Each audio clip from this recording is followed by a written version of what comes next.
السلام علیکم ورحمۃ اللہ۔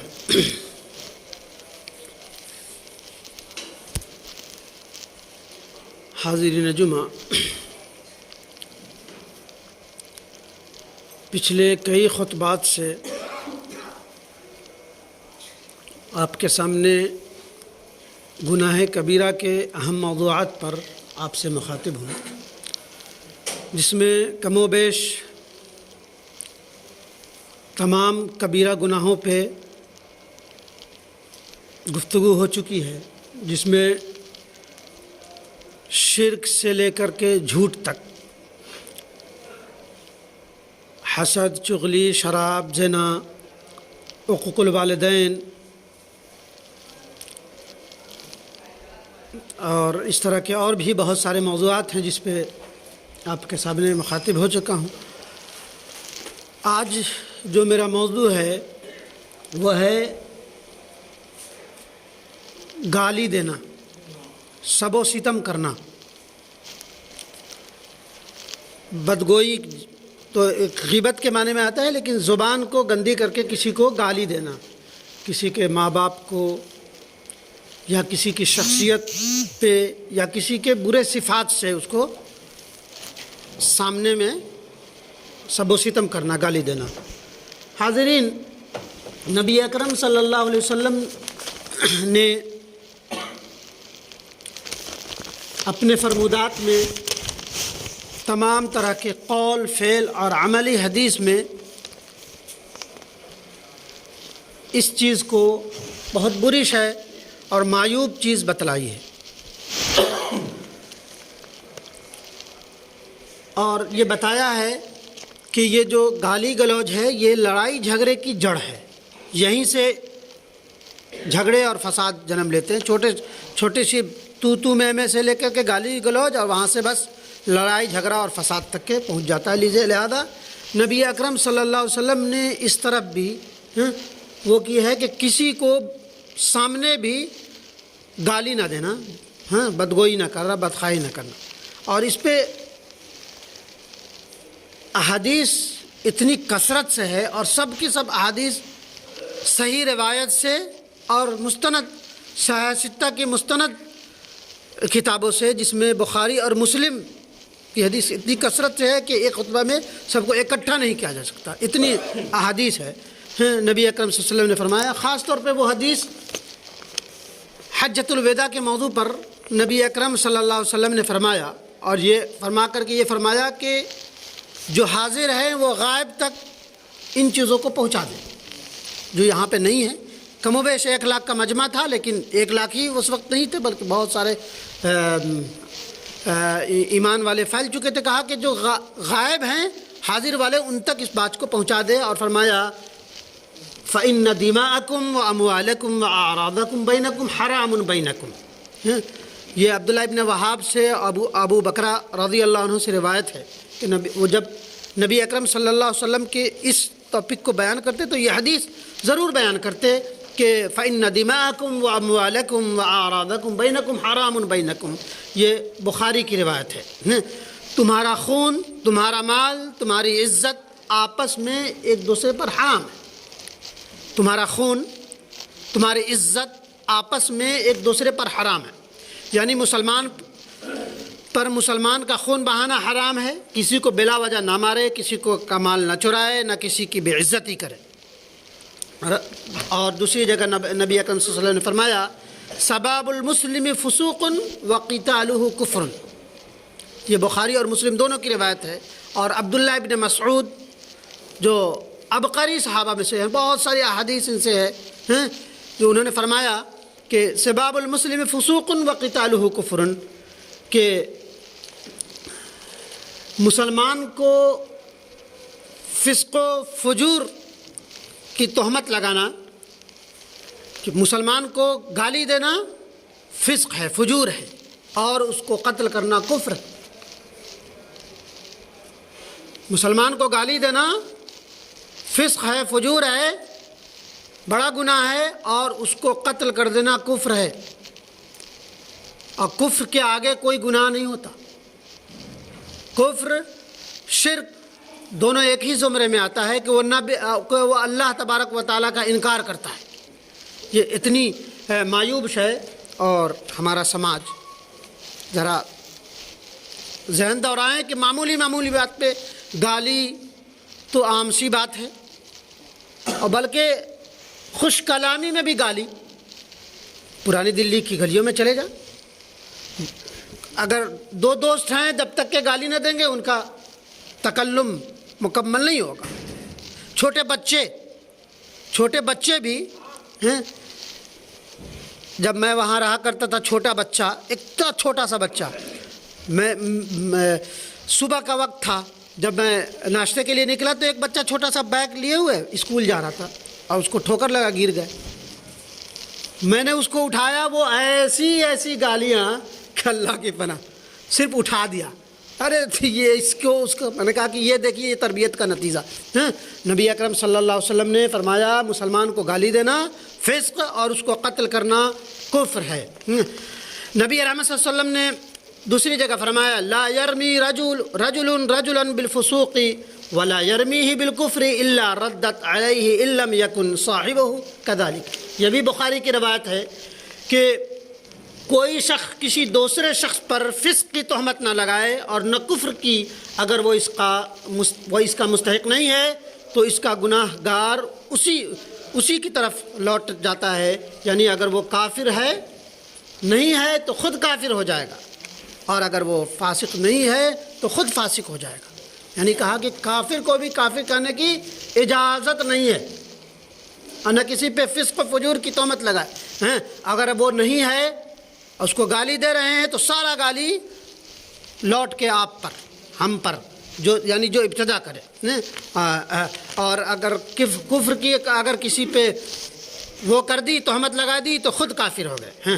اور اس کے علاوہ بھی دوسرے حدیث ہے جس میں نبی اکرم صلی اللہ علیہ وسلم نے فرمایا کہ المستبان ما قال فعل البادی ما لم يعتد المظلوم، کہ جو شخص آپس میں ایک دوسرے کو گالی دیتا ہے تو دونوں کا گناہ اس پر پڑتا ہے جس نے ابتدا کی۔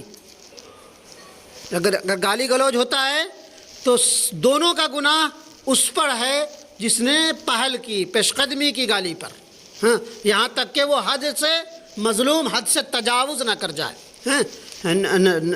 اس لیے نبی اکرم صلی اللہ علیہ وسلم نے گالی گلوچ کو سرے سے مسترد کیا ہے کہ کوئی شخص بیہودہ باتیں نہ کہیں۔ اور نبی اکرم صلی اللہ علیہ وسلم نے پھر فرمایا ان شر الناس عند اللہ منزلۃ یوم القیامۃ من ترکہ الناس اتقاء شرہ وفی روایت لہما اتقاء فحشہ۔ یہ بھی بخاری اور مسلم دونوں کی روایت ہے، یعنی متفق علیہ حدیث ہے۔ نبی اکرم صلی اللہ علیہ وسلم نے فرمایا قیامت کے روز خدا کے نزدیک قدر و منزلت کے لحاظ سے سب سے بدتر وہ شخص ہوگا جس سے لوگ اس کے شر سے بچنے کے لیے کنارہ کش رہیں۔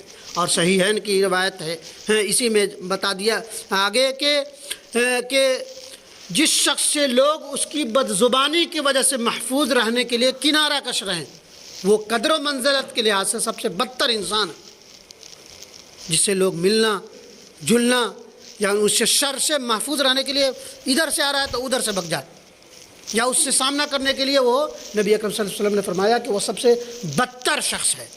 نبی اکرم صلی اللہ علیہ وسلم اللہ تبارک و تعالیٰ نے فرمایا نا سورہ قاف آیت نمبر 19 میں ما یلفظ من قول الا لدیہ رقیب عتید، یہ سب زبان کی باتیں چل رہی ہے۔ نبی اکرم صلی اللہ علیہ وسلم ما یضمن لی بین لحییہ وما بین رجلیہ، کہ جو شخص دو چیزیں یعنی جبروں کے بیچ زبان کی اور دونوں جانگوں کے بیچ شرمگاہ کی ضمانت دے دے تو میں اسے جنت کی ضمانت دیتا ہوں۔ یہ زبان ہے وہ سارے گناہوں کی جڑ ہے، اور یہ شرمگاہ ہے جو اللہ تبارک و تعالیٰ کے لیے کے پاس بہت ہی لعنتی شخص ہے۔ کہا کہ جو شخص ان دونوں چیز کی ضمانت دے دے تو میں اسے زندگی میں جنت کی ضمانت دیتا ہوں۔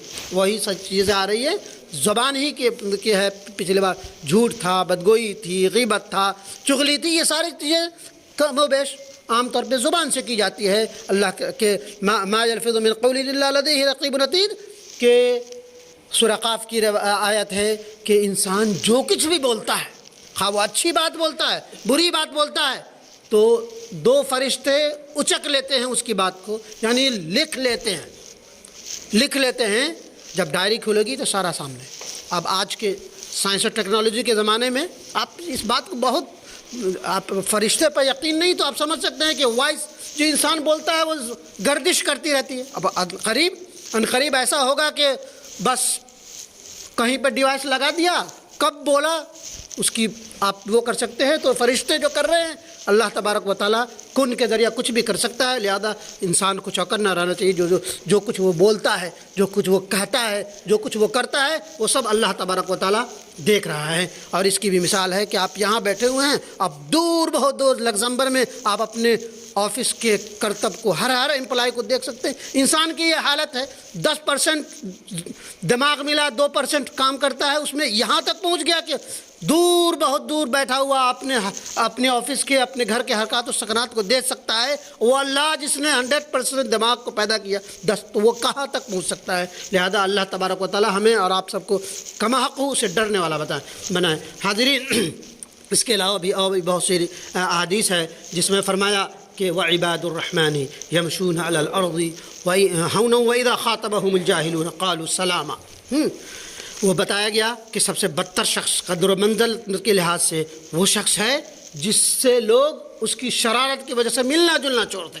اب یہاں نبی اکرم صلی اللہ علیہ وسلم، اللہ تبارک و تعالیٰ خود سورہ فرقان آیت نمبر 63 میں فرما رہا ہے کہ رحمان کے سچے بندے، نیک بندے وہ ہیں بہت زمین میں بہت میانہ روی کے ساتھ چلتے ہیں، فروتنی کے ساتھ چلتے ہیں، الفت و محبت کے ساتھ چلتے ہیں۔ اور اگر کوئی جاہل، کم پڑھا انسان، ناشائستہ، اب تو پڑھے لکھے لوگ بھی گالی دیتے ہیں، تو ناشائستہ انسان اگر اس سے گالی گلوچ پہ اتر جائے یا سخت کلامی کرے تو وَإِذَا خَاطَبَهُمُ الْجَاهِلُونَ قَالُوا سَلَامًا، وہ سلام کرتے ہوئے وہاں سے گزر جاتے ہیں، وہ ان سے منہ نہیں لگاتے۔ اور نبی اکرم صلی اللہ علیہ وسلم نے فرمایا قیامت کے روز ترازو میں سب سے بھاری چیز، قیامت کے روز جو ترازو، جو ایک شر اور ایک خیر کا جو میزان لگے گا ہر انسان کا، تو سب سے بھاری چیز وہ ہوگا کہ نیک خو جو ہے انسان، میٹھی زبان بولنے والا، الف و محبت کی بیار بہانے والا، وہ شخص کا جو میزان ہوگا وہ بہت بھاری ہوگا۔ کہا کہ نیک بولو، نیک سنو اور محبت اور الفت کی بیار بہاتے رہو۔ حاضرین، اور دوسری جگہ فرمایا وَإِذَا سَمِعُوا اللَّغْوَ أَعْرِضُوا عَنْهُ، وَإِذَا مومن لوگ بیہودہ باتیں نہیں کرتے، بالکل نہیں کرتے، اور جب ہوتی ہے تو وہاں سے وہ منہ پھیر لیتے ہیں۔ أَعْرِضُوا عَنْهُ کہ بیہودہ باتیں نہیں کرتے، بیہودہ باتیں جہاں ہوتی ہے وہاں سے کنارہ ہو جاتے ہیں۔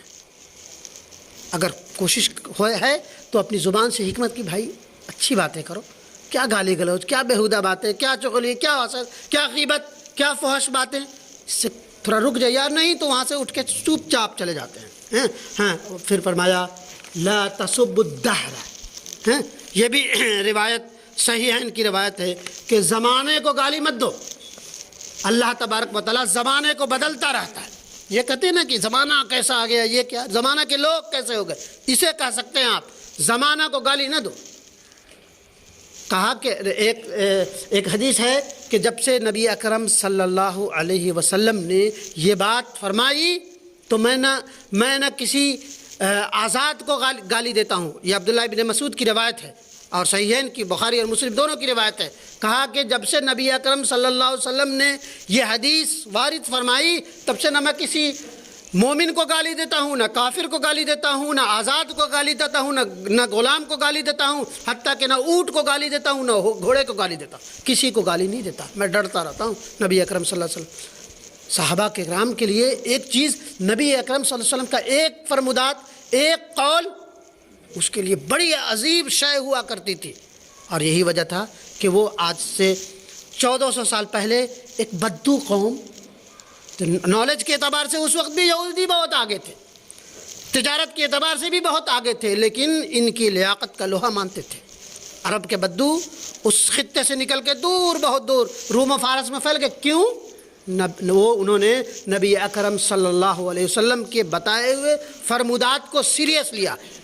ایسا نہیں کہ بک دیا کوئی امام بک دی، کوئی اچھی کہنے والا بک دیا، ادھر سے سنا ادھر سے، ایک بات سامنے آ گئی صحیح سند سے تو اس کو پکڑ لیا۔ وجہ یہی تھی کہ لوگ اس کا لوہا مانتے تھے کہ مومن آ رہا ہے۔ ایک مومن 100 پہ بھاری ہوا کرتا تھا، اس لیے نہیں کہ وہ تلوار بازی بہت جانتا تھا، وہ ایک ایسی ہیمنت طاری تھی اللہ تبارک و تعالیٰ نے ڈال دیا تھا کہ مومن کو دیکھ کر کے ایک طرح کا احترام، ایک طرح کی وہ ہو جاتی تھی۔ لیکن آج ہمارا حال ہے، نبی اکرم صلی اللہ علیہ وسلم نے فرمایا نا کہ کل قیامت کے قریب تمہاری حال ویسا ہو جائے گا کہ تم خش و خاشاک کی طرح ہو جائے گا۔ نبی اکرم صلی اللہ علیہ وسلم سے پوچھا گیا کیا ہم اس وقت تعداد میں کم ہوگے؟ نہیں، تعداد میں تم بہت زیادہ ہوگے، آج سے ہزاروں گنا زیادہ ہوگے، لیکن تمہاری جو حیمنت ہے، تمہارا جو اسٹیٹس ہے، اصل مومن کی معراج ہے، تمہارا کردار ہے، وہ ختم ہو جائے گا۔ اس لیے تم لوگ آپ کسی کے یہاں قدر و منزلت کے لحاظ سے نہیں رہو گے، اس لیے کہ وہ دین سے دور ہو جاؤ گے، قرآن و حدیث کو چھوڑ دو گے۔ حاضرین، یہ اور اس طرح کی اور بھی حدیث ہے، دوسری جگہ فرمایا لا تسبوا الدیک فإنہ یوقظ للصلاۃ، کہ حتیٰ کہ مرغ کو گالی مت دو، مرغ کو گالی نہ دو، اس لیے کہ وہ ترکے تمہیں جگاتا ہے تاکہ تم نماز کے لیے بیدار ہو جاتے ہو۔ بسا اوقات دیہات میں مرغ جب یہ کرتا ہے تو آپ اس سے جگ جاتے ہو کہ مرغ تک کو گالی نہ دو۔ یہ اور اس طرح کے احادیث، یہاں وقت اجازت نہیں دیتا کہ اور بھی بہت سارے احادیث کو آپ کے سامنے بیان کیا جائے۔ بہرحال اللہ تبارک و تعالی ہمیں اور آپ سب کو ان فرمودات پر قول، فعل اور عمل جو نبی اکرم صلی اللہ علیہ وسلم نے فرمایا، جو کرتے ہوئے دیکھا جس پہ خاموش رہے یا کرنے کی ترغیب دی، اس پہ کما حق عمل کرنے والا بنائے۔ آمین یا رب۔